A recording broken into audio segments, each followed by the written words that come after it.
Okay, we're recording on my iPad because my phone, there's no storage, y'all. It's only 64 gigs, but the iPad has 128 gigs, so that's what we're going to do. So Milcom, where I left off in my last video, I was talking about Moloch, which is the deity, god, king, ruler that people sacrifice their children to. And so as I was reading, I came across the word Milcom. So Milcom is the name of deity meaning king or their king. Apparently a form created by Hebrew scribes to slander and avoid pronouncing the name of the national god of Ammon, which was Moloch. They didn't want to use his name. So they're like, oh, we're not going to use his name. We're going to use a different name.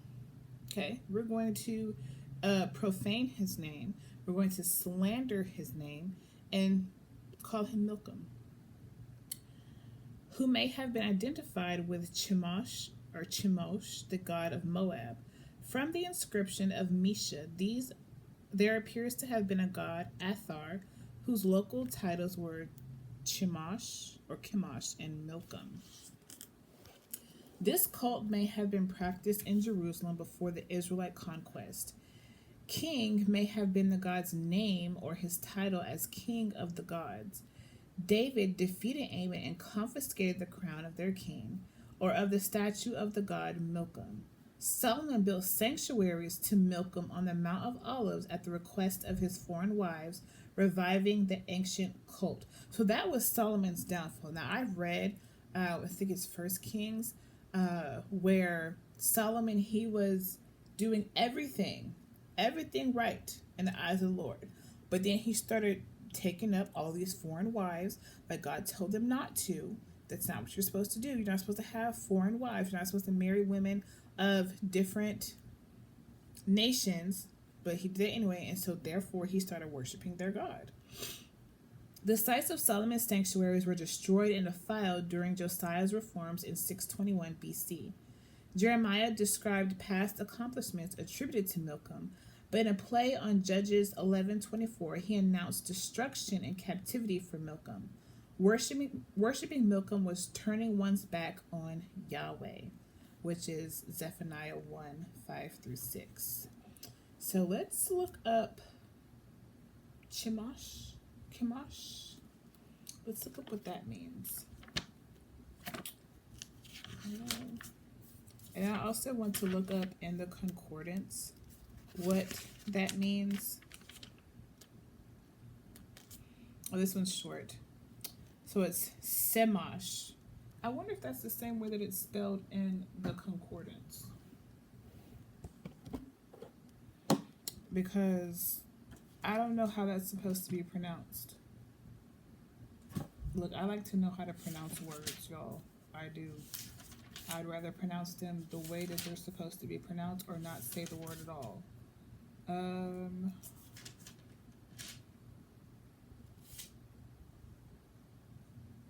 So it's not in here. I wonder if, oh, okay. 3645. So we can actually see what the meaning is. 3645.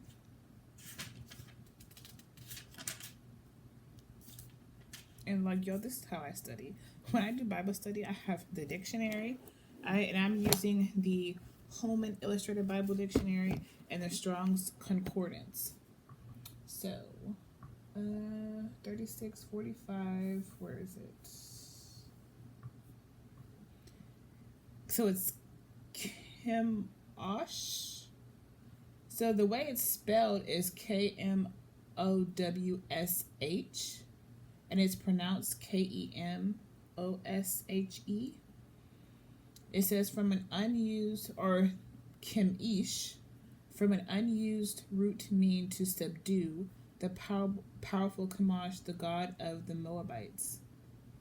Okay, so it's spelled, it's with a K. Why? I don't know why in English everything that's supposed to be with a K is with a CH.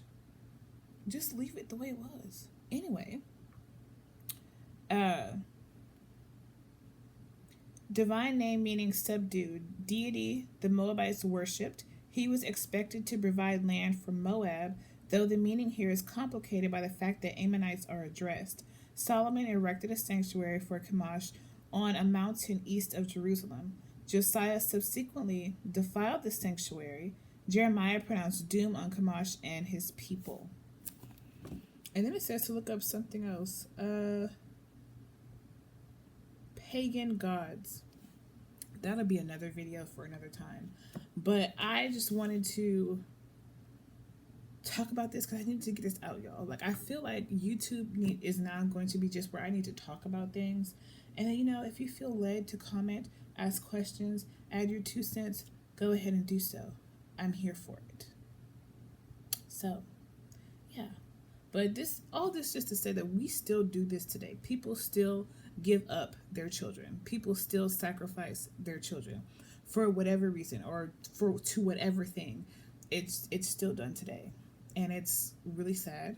It is extremely sad. And those poor children.